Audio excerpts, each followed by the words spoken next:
Welcome to the Western Baul podcast series, with talks on traditional spiritual teaching and its application in the world today.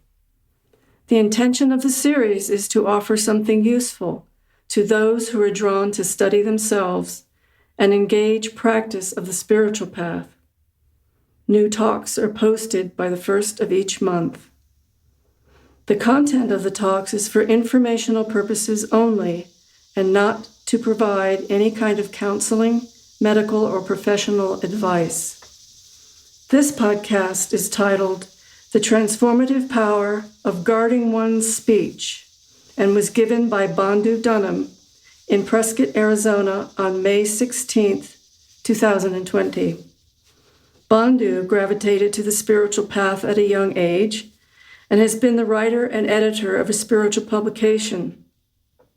He's a noted glass artist and author of several books on glass art. He is also the author of the book Creative Life. Bandhu Dunham. So tonight's talk is about guarding one's speech.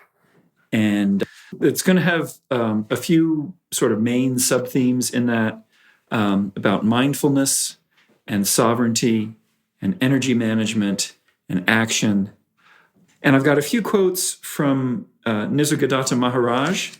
He's a spiritual teacher, an Indian spiritual teacher who was the 20th century, late 20th century. So he's fairly contemporary. A lot of these quotes are from his book called I Am That.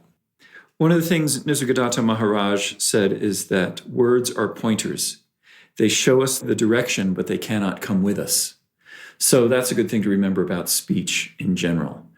Well, it applies to really anything I'm going to have to say tonight, too. A lot of what I'm going to be discussing is what are the mistakes we make in terms of our speech?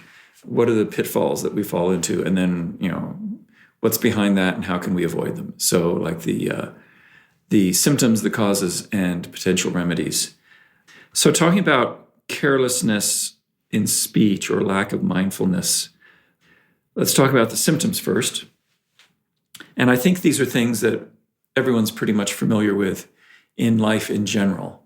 So the idea of the principles I'm talking about are that they apply to life in general, and specifically if you're on some kind of spiritual path, which ultimately everybody is, but if you're on a specifically intentional path that you consider a spiritual path, like a practice, meditation practice, or some kind of religious or spiritual practice, which to my mind includes any kind of artistic practice. And I think we have a couple of artists.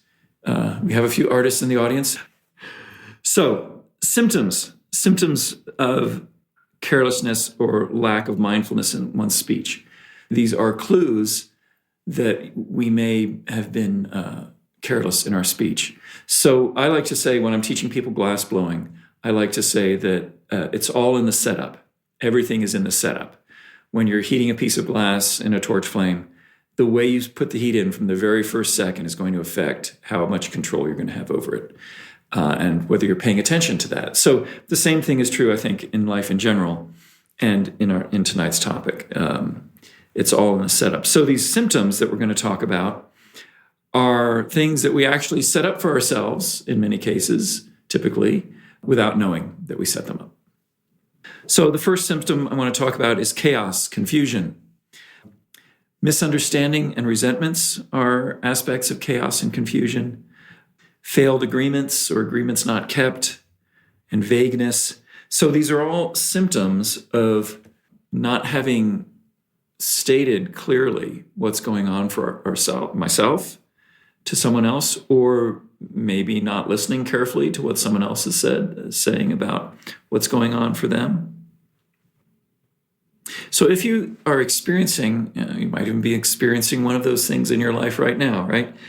Misunderstandings and resentments, failed agreements, or vagueness that's bothering you. I mean, this whole situation, the COVID-19 situation, has a certain vagueness to it, which is, it's disconcerting and it's an interesting opportunity for practice, for spiritual practice, because it drives home the point of having one's own center in relationship to all the sort of craziness going on around.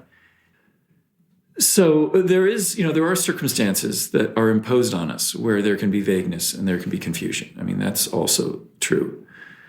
But I often find it useful to assume that whatever I've got going on in my life is a result of something that I set up.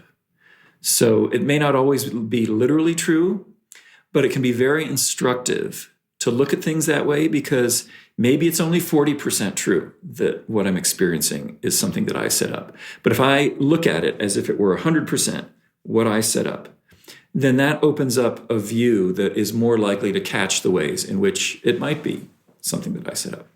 And obviously the reason to see to see that something has been set up is then to go back and figure out, how did I set that up? And then you can take steps to maybe not do it in the future. And also, if you're trying to remedy a situation that's screwed up to begin with, you're in a situation that's screwed up. If you understand how it was set up, then you can remedy the situation that much better. Like misunderstandings with people. You're in an argument with someone, and if you don't notice that they didn't understand something, or you didn't say something clearly to begin with, you're not even on the same page, and then you're just talking past each other. I'm sure we've all had the experience of, talking past people. In spiritual practice, we run into the problem of talking past ourselves. So that's something that I have an interesting, experience with from time to time, noticing that I'm talking past myself. Maybe you can relate to that too. Here's another quote from Nisargadatta Maharaj. He says, "The entire purpose of a clean and well-ordered life is to liberate man from the thraldom of chaos and the burden of sorrow." So I love that expression, the thraldom of chaos, being enthralled by chaos. Sometimes people will use the expression of being addicted to chaos. They'll use that to talk about businesses sometimes. They were saying that about Amazon at one point, maybe they still are. But a business can get, and maybe if you're an artist in your own career, you might notice some of this going on, where things are kind of crazy when you're trying to get things going, and you're putting in long hours, crazy hours, just a lot of chaos, because that's what it takes sometimes to get something started. But it's possible to become addicted to chaos, so that then when things are starting to work more smoothly, or could be working more smoothly, you keep screwing things up by creating chaos, because there's some part of you that feels like if it isn't chaotic, it's not dynamic. And there's definitely a difference between chaos and dynamism. That's something I'm always trying to remind myself, because I've certainly seen ways in which, the culture of my studio has an element of being addicted to chaos. And a lot of times that kind of chaos is something that I set up by procrastinating. That's a good one. That's a good way to set up chaos. There are a lot of things that can be done right away, and if I tell myself that I can't do it right away, then I might be setting myself up for problems later. And I've been seeing that, actually, that's the thing I've been working with lately, because time is flowing kind of in a different way right now, or has felt that way during this pandemic, where the flow of time is different, and I'm inspecting kind of what are my assumptions about the flow of time, and I'm noticing that some things that I would previously have said, I don't have time to deal with that, I'm going to put it off. Actually, I can do it. And if I do it now, then it sets in motion a whole chain of events that's a different chain of events than if I had put it off. So that's a useful observation that I found, and maybe you've noticed something like that as well. Other symptoms of lack of mindfulness in speech. So we talked about chaos and confusion. That's one whole category. That includes misunderstandings and resentments, failed agreements, vagueness. There's another whole category of symptoms, which we could call exhaustion or enervation. So wasted energy as a result of not having mindful speech. So this category of symptoms of speech, mindless speech or careless speech, exhaustion and enervation. So wasted energy, it takes, obviously, maybe it's not so obvious, but if you look at it, it takes a lot more energy to repair something that's gone wrong than to do it right the first time. There's a saying, maybe it's a common saying. I heard someone using it to describe a situation in a business or something, where it's like, there's not enough time to do it right the first time, but there always seems somehow to be enough time to do it over again when you've screwed up. Okay, you can raise your hands if you've ever had that experience of having to redo something. I mean, if you're a glassblower, you've definitely had that experience. And why is it that we organize ourselves that way? If you're really honest with yourself, you can look back and maybe even see it in the moment when you're doing it, like, I'm going to cut a little corner here. I bet I could get away with this, cutting this corner. But no. And you get denied. And then you have to do it over. And then we have the experience of regret. Regret is mostly useless, except when it can teach us something. So it's good to learn from our mistakes, and better yet, to even learn from the mistakes other people make that we hear about. Another one of the symptoms of careless speech that I put under this category of exhaustion is drama, which wastes more energy. If you've ever felt like you wished your life were not so dramatic, you might ask yourself if there are ways in which you set that drama up. I find that instructive to do from time to time. And then also just wasted time falls under this category of exhaustion and enervation. So all of these are things, if you're experiencing any of these things, it's an opportunity to question, maybe there's some way I set it up, and maybe I set it up through some kind of carelessness in speech. Now, that doesn't answer every situation, obviously. But like I said, it can be very instructive to look at it as if that were the answer. There's this saying that you should pray as if everything depends on God and work as if everything depends on you. And I think there's a lot of value in that perspective. Because who knows if there's even a God? I mean, it's one of those things you can't prove, right? But if you feel like you have some kind of relationship to God or the divine or whatever, or higher reality, whatever you want to call it, if you pray as if everything depends on that, and then you also work as if everything depended on your effort, that can be a pretty good balance, because both of those things create perspective for the other. One of the themes I wanted to talk about under the symptoms here is desire and fear. Nisargadatta Maharaj said that desire and fear are basically the two kind of poles that motivate our unenlightened activity. So when we're in a sort of unenlightened state or not a mindful state, we tend to be run by those things. I wrote down here one of my notes. In consumer culture, mindfulness is replaced with the desire and fear. Those are my words. In consumer culture, mindfulness is replaced with desire and fear. So, if someone's trying to sell you something, the fastest way to do that, or one of the most effective ways to do that, is to activate your desire and your fear.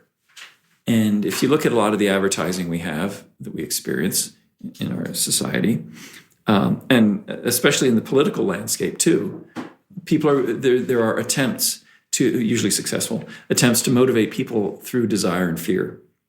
So anyway, desire and fear can be like a lens. It can be a useful lens through which to look at some of our considerations about mindfulness of speech. So here's a quote from Nisargadatta Maharaj, which is, he's talking about the highest perspective from an enlightened point of view. And so someone asked him a question. They said, when I see something pleasant, I want it. Who exactly wants it? The self or the mind? So they're having these philosophical discussions about the nature of self, mind. So Nisargadatta Maharaj says, the question is wrongly put. There is no who. There is desire, fear, anger, and the mind says, this is me, this is mine. There is no thing which could be called me or mine. Desire is a state of the mind, perceived and named by the mind. Without the mind perceiving and naming, where is desire? So if you're not familiar with some of these ideas, I mean, it could seem a little bit abstract, but the gist of what he's saying is that the I that I identify with, is in many ways an illusion. It's a construction of the mind. And when we identify with the mind, then we identify with a fixed idea of the self. And his teachings, like many of the teachings in the East, are about transcending the limited version we have of the self, largely through questioning what it seems to be. So if you read Nisargadatta Maharaj, you'll see a lot of references to that. So the thing he's saying here is desire is a state of the mind, perceived and named by the mind. Without the mind perceiving and naming, where is desire? It's an interesting kind of inquiry to make of oneself. Like, if I really look at my desire, peel away all the surface layers, what is it? And it's really just kind of a construction of the mind. So speech expresses our thought, and it reflects the clarity or confusion of our thoughts, and by implication, the clarity of our attention. So blathering on, speaking mindlessly as opposed to mindfully, which hopefully I'm not going to be doing too much of tonight. Being aware of that distinction. If you've ever caught yourself kind of blathering on in a conversation, then it's possible to just stop. But, I've often caught myself sort of blathering on in some situation, and I feel like I can't stop. I feel like I'm sort of committed. I have to keep going. And if you've ever watched that from the outside, you know that it would be fine if the person just stopped, right? But if you're the one doing it, you kind of feel like you're on a track and you have to keep going. But really, it's okay to just stop. People will be grateful, in fact. Yeah, another thing about speech is that it reinforces existing thought patterns and habits that we have and makes them seem more real and solid than they are. So another reason to be mindful about speech is that we can start to see, how we might be constructing our reality in ways that we don't really want to. How am I setting up my experience by talking about it after the fact or in the middle of it or beforehand?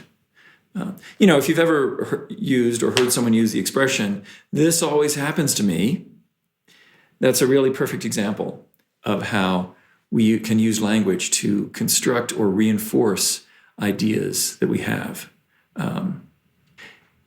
That expression, "this always happens to me," is one of those suspicious little turns of phrase.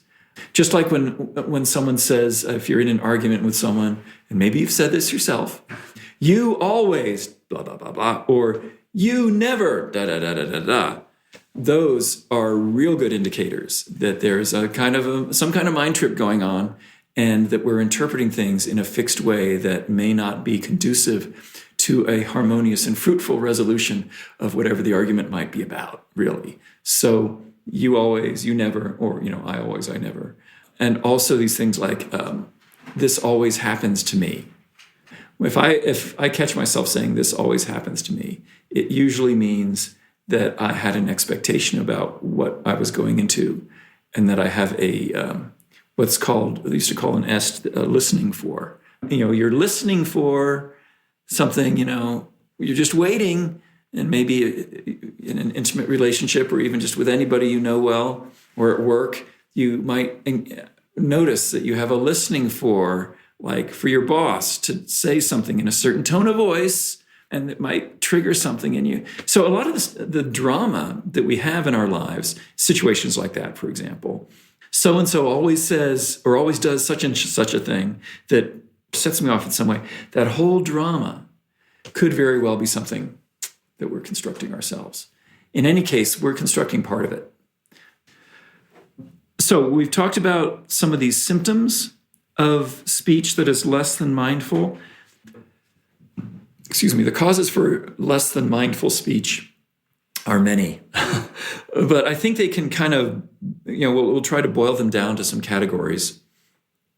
One of the big ones, I think, is desire for attention and especially the wanting to be liked, the desire to be liked.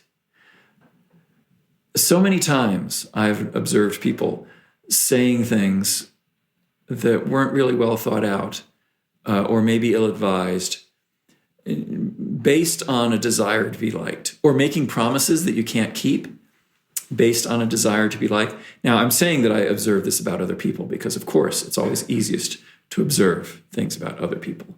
But anything that you observe about someone else, it's really useful to consider that maybe you do that yourself. So I'm kind of implying that, in things I said.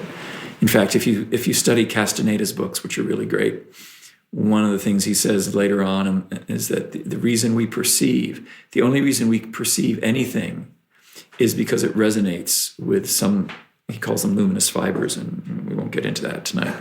But it's because the luminous fibers in me resonate with some luminous fibers out there, and that's what perception is. So sort of a more everyday interpretation of that or application of that could be this sort of psychological principle, which is well known, that the things that bother me that someone else is doing very often are things that I'm doing myself.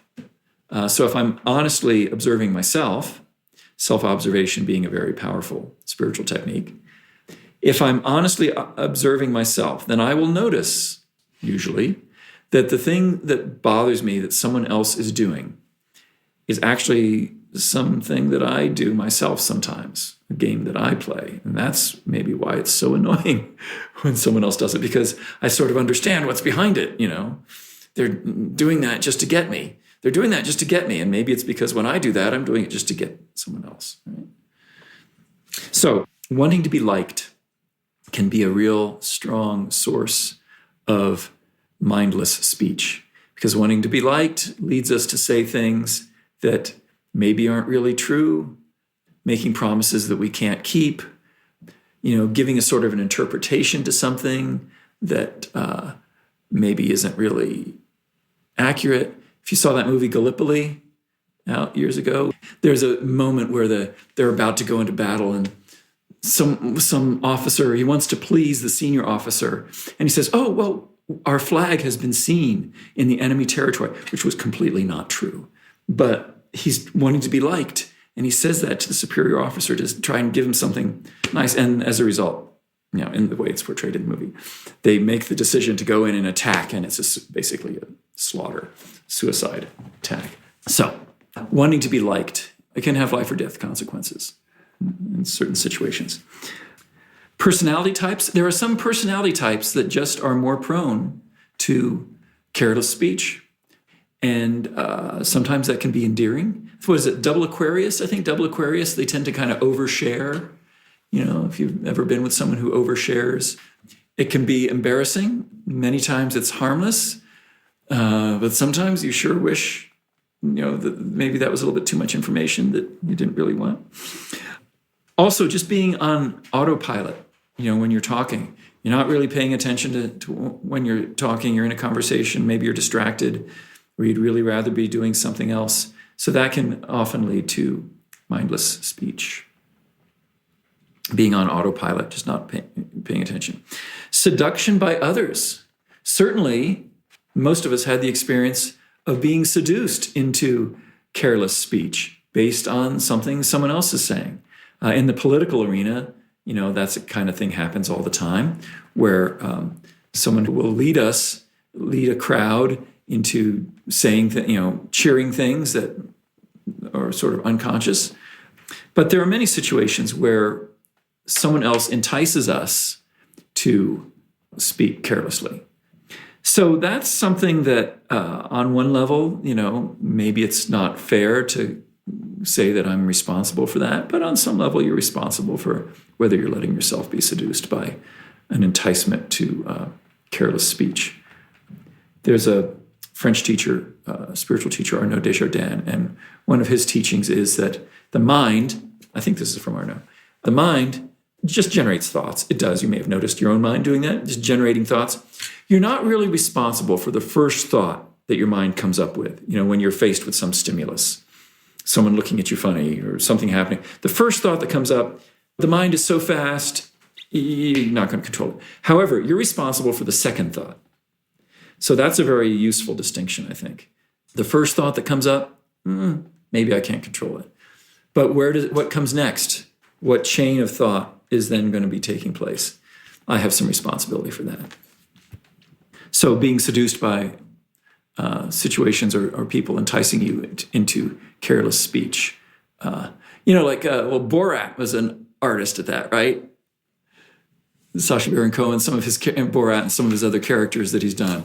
I mean, that's his whole shtick, right? Is getting someone to say what they might really be thinking, but under normal circumstances, they wouldn't say it. But if you entice them, you can get them to say that racist or homophobic or otherwise nasty thing by just scratching the surface and making them feel like, oh yeah, you can say that, we're buddies, and then you get it on tape and it can be a little embarrassing. Seduction by others. There's also seduction by oneself. So being in love with the sound of your own voice, if you've ever seen anyone who's in love with the sound of their own voice, it's not hard to find examples of that. If you've ever caught yourself being in love with the sound of your own voice, then you know what that's about. It's a form of self-involvement, which is often not useful. Self-involvement is a general category of attitudes and activity, right? Another major category here, and this is actually a big one, is discomfort with silence. So being uncomfortable with the empty space in a conversation can really lead to problems. But being comfortable with empty space in a conversation can really lead to very fruitful and interesting exchanges when we have that space to move about in and to allow, to be receptive. But if we're uncomfortable with silence, which is, it's a form of fear, being uncomfortable with silence. If that fear comes up and we need to fill the empty space, then we miss a lot of opportunities and can actually even set up problems. So meditation practice, which is kind of a universal spiritual practice, whatever religious tradition you might be interested in, or spiritual tradition, meditation practice is actually a way of learning to be comfortable with silence. And it can be very difficult at first to just be comfortable with silence, including like a kind of physical silence, like not fidgeting a lot, just make yourself be steady and be silent. And the mind will just do its thing. And it's not like you have to control the mind, although there are forms of meditation where you want to. But the way I was taught was to just let the mind quiet by not following it. It'll do its thing. But there's another part of you. There's a part of me that can be still. And it takes time to find it.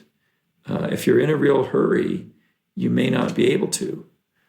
But taking some time for meditation practice is one of the most powerful and valuable things you can do, because it teaches us to have a relationship to the mind where we're not taking the mind so seriously all the time. Because if you spend a lot of time just sitting and maybe observing the mind and letting it do its thing and coming to rest, you'll notice that the mind spends a lot of time on just random stuff filling space. And when you notice that during meditation, you start to suspect that might also be the case outside of meditation. And then it can be really useful, because then you start noticing these ways, some of these different phenomena that go on, like I've been listing, like that need to fill an empty space. Maybe it's not really so urgent to fill that space. Unless you're in broadcasting, right? Then you got to fill the empty space. So those are some sort of categories of causes of mindless speech. And another big aspect of that category is leaking. I would call leaking unconsciously surrendering our sovereignty. We each have a certain sovereignty as a person, as a being.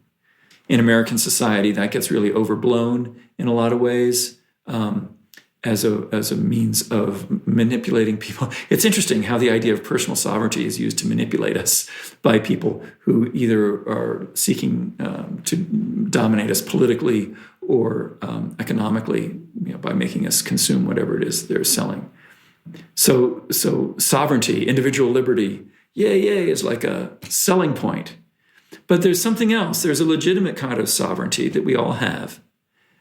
And when we lose touch with that sovereignty, or if we unconsciously surrender it, then we tend to leak our energy.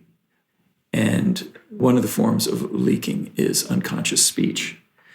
So a very practical application of this is sometimes called the Chinese law of secrecy, or a way of keeping yourself from leaking is this thing called the Chinese law of secrecy, which is when you have a project or something you're doing or something that's ongoing, not to talk about it until it's finished.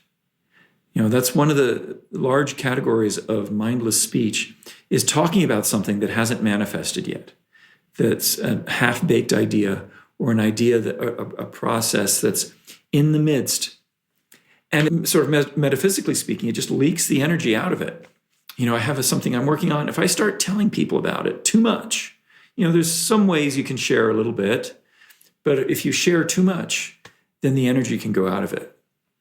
To interpret that psychologically, if you don't want to get metaphysical about it, you could say that when something is in our imagination, it's really, as far as the mind is concerned, it's just as real as if it's actually happening. So if you talk about something that you want to do, a good example of this is like, someday I'm going to go to Machu Picchu and climb it. You're always telling people about these things on your bucket list. Talking about them too much can be a sure way to drain the energy out of them. Because to the mind, I've talked about it so much, it's like, I visualize, I sort of know what it would be like to be up there. It's like, subconsciously, it's like, maybe I don't really need to put the effort in to do it. So this is kind of a tricky thing about the law of attraction that people talk about, and manifesting things through declaring them in speech and all that stuff. Those are valid principles, and it's also very useful to make this distinction between that and oversharing or over-talking about something to the point where you're actually undermining yourself. And I think that can be a process of maybe even many years figuring out what that distinction is, developing that discrimination. One spiritual teacher I heard said, whenever you have something going on in your spiritual practice, like you've made some discovery in yourself or a discovery about yourself, that you should not tell anyone about it for 7 years.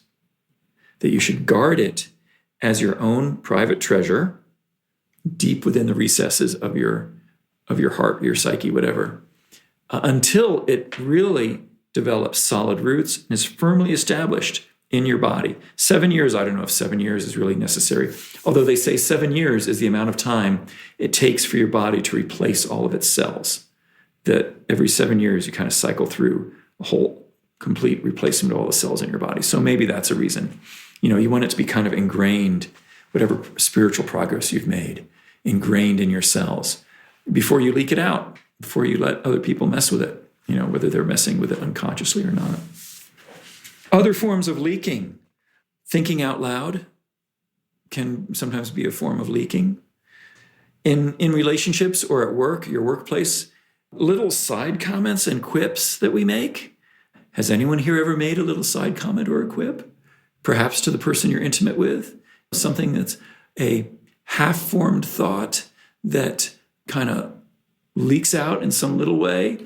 That's definitely a form of not mindful speech. And it can be difficult to summon the nerve to say in a mindful way, this situation, the way I feel, use I statements, it's a good idea.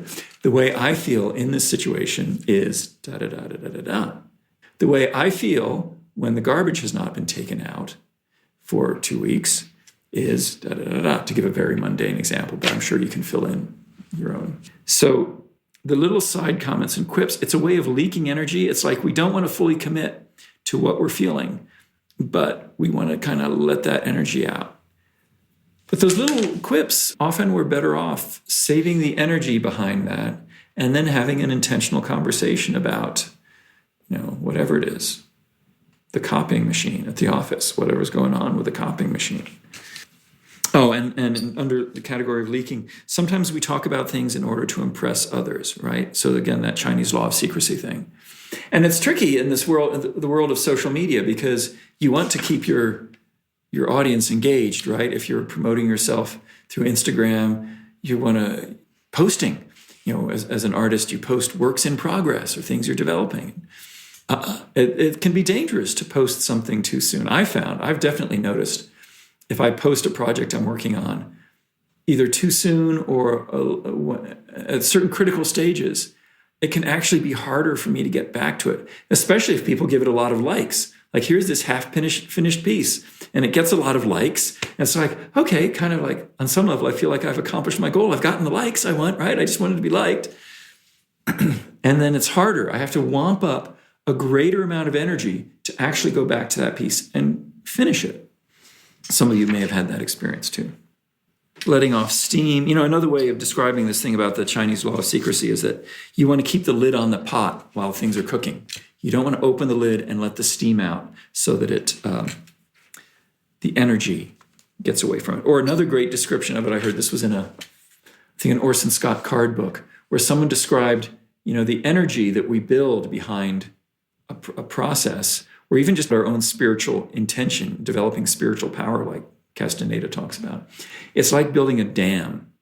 So you build a dam and the water level builds up behind it, and it builds up a tremendous force behind that dam. But if you're always leaking, then the water level never rises up high enough to get that tremendous amount of force and power that is behind a dam. So we don't want to dam things up in the psychological sense of suppressing things. But there are ways in which we can exercise restraint, and really that's what guarding one's speech is about, is restraint. And the discipline of a certain kind of restraint can really be valuable to accomplishing a bigger purpose or bigger task. You build up more energy, which is what you need in order to accomplish a greater thing. Just kidding. Just kidding. It has been said that there is no such thing as just kidding. And you've probably experienced this. It's more noticeable when someone else says something to you that is maybe really what they're thinking, but then they see the look on your face and they go, just kidding, right? Just kidding. Oh, I'm just kidding, just kidding, just kidding. Really, there's no such thing as just kidding. That's a hard one, because there's many times when I want to say, oh, just kidding. Yeah, that's one to chew on. Okay, potential remedies. We'll go a couple minutes about some potential remedies, and then we'll open it up to discussion. And if there's no questions, I can prattle on with, I have some notes, some good quotes and things. So it won't just be mindless blathering, hopefully. But anyway, let's talk a little bit about potential remedies. One of the potential remedies to mindless speech is being willing to be boring. Okay? So I talked a little bit about empty space in conversation. Being willing to be boring is very powerful. There's not that much more to say about it. I think it's pretty straightforward. But boredom is not necessarily a problem, especially if you've got a meditation practice. Boredom can be very useful. So being willing to be boring. Another potential remedy is never answering more than is asked. This was a favorite saying of my teacher. Don't answer more than is asked. That can be really powerful and really useful.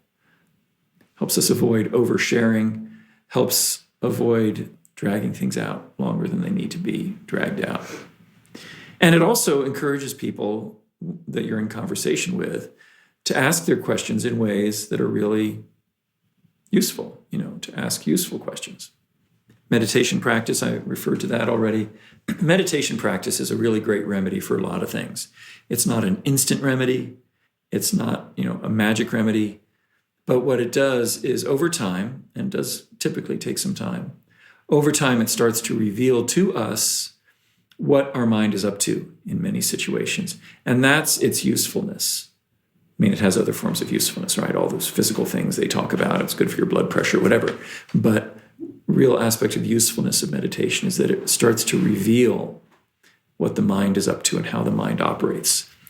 Because the mind is only one dimension of our existence. We, especially in this society, we tend to operate as if the mind really is in charge, should be in charge all the time. But there are some decisions that should be made by the heart.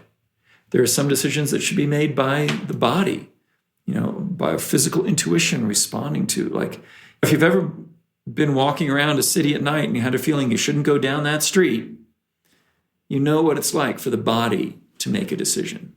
And hopefully you haven't ignored that and found yourself in a difficult situation, because people do. Potential remedies. Seeing speech as invocation. Treating speech with the respect it deserves. Speech is a faculty that, not every creature on this planet has. My cats tell me all kinds of things, but they don't have this faculty of sophisticated speech that we do. And it's worthy of respect. Speech can be powerful. And if we treat it with respect, as worthy of respect because of its power, then it opens up a whole world of relationship to speech. Minding what we say, paying attention to what other people are saying. Speech is something that's worthy of respect. Speech acts as an invocation. I was talking earlier about how we set things up, and speech is one of the ways we set things up. We invoke things by how we talk about them. You can get metaphysical about that, about invoking things through speech, and that's what a lot of ritual is about, spiritual, religious, metaphysical ritual is about. But even just in a psychological way, the way we talk about things sets them up. For a lot of these reasons I've already listed, and you probably know more reasons. So one of the things about speech is that it can unconsciously create counter-reaction in people. You may have felt that, noticed that in yourself, or seen it in other people. When someone says something, there's almost this automatic response, especially if it's someone on the other side of the political spectrum who's saying something. There's this thing of like, well, what about this thing that disproves what you're saying? So this counter reaction. So especially in a polarized climate, political climate like we have nowadays in this country, you see that a lot, where anything one person says on one side of the spectrum, immediately someone on the other side wants to counteract it, contradict it. And it's like, all this back and forth, like, shut up. That was the subtitle, by the way, that we had for this talk. The subtitle that I came up with is shut up, because that's such a spiritual principle in this situation of being mindful about speech. But, it's kind of rude, so we didn't really put it on the title. But really, if you wanted to sum everything up, and I'm not saying this to you, I'm saying this to us, to me, that one of the main things, one of the most powerful things I can do is just to keep my mouth shut in so many situations. Okay, so speech is invocation. It's useful to mindfully make sure we ask for what we really want. And then sovereignty. I talked about sovereignty a little bit, but just treating speech with respect, regarding it as a resource to be guarded, comes under this category of sovereignty. Guarding my own sovereignty by guarding how I speak. And it doesn't mean you never say anything, but just having some mindfulness about how I'm using language. So I think what we could do is pretty soon here, open it up to whatever questions people might have. So here's a chat. You spoke about being willing to be boring. Do you have any tips on achieving this state of mind? Well, I guess one of the first things to do is notice what boredom is, and what's like internally, what's going on in the state of boredom for yourself, and being at peace with that. Because if I'm uncomfortable being bored, I think it was Mark Twain. He said, if you are unable to be happy when you're alone, perhaps you bore other people also. So by coming to terms, being at peace with feeling boredom yourself, I find that as being really useful, to be willing to be boring Boring is a value judgment that we put on things. We can have two people in the same situation, one of whom finds it very boring and the other one finds it very interesting or peaceful or whatever. So coming to terms with that experience of boredom and the value judgment that it is, and then being at peace with other people maybe having value judgments about you. Again, I think it kind of comes back to this thing of wanting to be liked. So if I'm really busy wanting to be liked, then anything, in one way, giving a talk like this without the audience here, it's easier in some respects because, if someone yawns in the audience, I don't have to feel like insecure, like, oh, maybe they don't like me or I'm boring, right? So I don't get to see any of that. But really, if you've ever given a public talk, at any given moment, someone is probably going to be looking bored or distracted or whatever. It's just the way it is. And if you give talks, you have to kind of be used to it. Yeah. More. Okay, great. Can you say something about rumor and gossip? Yeah, don't do it. It's a bunch of crap. No, again, it's rumor and gossip. It's that thing of wanting to be liked, I think. Like we're sharing information. We're trying to impress someone with some secret thing. I'm trying to impress you with some secret thing that I know that other people don't know. So I want you to be impressed by me. Or maybe I want you to like me because I'm telling you something, some dirt about someone that I think you're going to want to use. So I'm kind of sucking up to you that way. Those are expressions of insecurity. In the same way that being afraid of being boring is an expression of insecurity. And there isn't always a quick fix way to fix insecurity. But again, I come back to meditation practice. It's so powerful, especially if you do it for a long time. The way meditation feeds into all of these things because we learn to question the stuff that the mind is up to. The thing about insecurity is someone very wise once said that security is not the cure for insecurity. So security is something you have to generate from yourself. It doesn't have to do with fixing everything outside of you to make you feel secure, really. Yes, there's another one. Yes, several more. I was wondering about finding the space where restraint is at its most optimal. Wow. In Japan, there's a foundational principle of relationship. It's called enryo, I think, is restraint. And it's a social value. It's a principle by which people conduct themselves. It's considered very valuable to have restraint in Japanese culture. And by default, you just kind of have restraint. And people will sometimes tell you, oh, you don't have to have restraint here. Please relax, But people kind of start from a place of restraint. Of course, if you're walking around feudal medieval Japan and there's samurais who might cut your head off if you look at them funny, you kind of learn to have restraint. As a martial arts instructor I knew said, a martial society is a polite society. So there's something to that, knowing that the consequences could be dire for carelessness. America is sort of an informal culture. We're very informal. But it can serve to recognize that things can have consequences. And if we respect speech as a very powerful thing, when we respect its power, then restraint kind of becomes a little bit more natural. Yeah. Okay, so someone asks, I'm struggling with sadness to share out loud. But it seems like maybe holding things in, maybe not always be the best. Yeah, restraint is not the same thing as suppression. And sadness, there are times when it's very appropriate to just express what you're feeling. It's very situational. So I don't feel like I could give a rule about whether you should express sadness or not. There are situations where it's very appropriate to express it. There are situations where it might be counterproductive as far as how other people might be able to use it. Or it may be you may be in a space where it's not safe to be vulnerable and express that sadness. So I can't really give a cut and dried rule. But there's also this thing in terms of restraint. There's a spiritual value to developing a broken heart in esoteric and not so esoteric spiritual traditions. there is discussion about the value of a broken heart.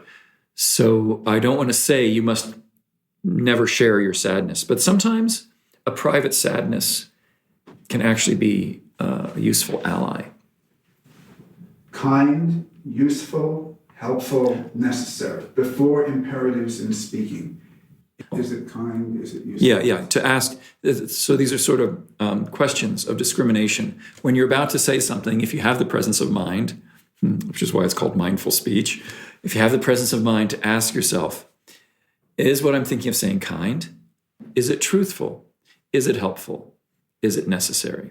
Yeah, I mean, I could have started with that and not given this whole talk. I could have just put that up on the screen and said we're done. But yeah, I mean, those principles are really good for cutting off gossip, catching yourself from gossiping. Kind, truthful, helpful, necessary. Those are 4 distinctions we can make.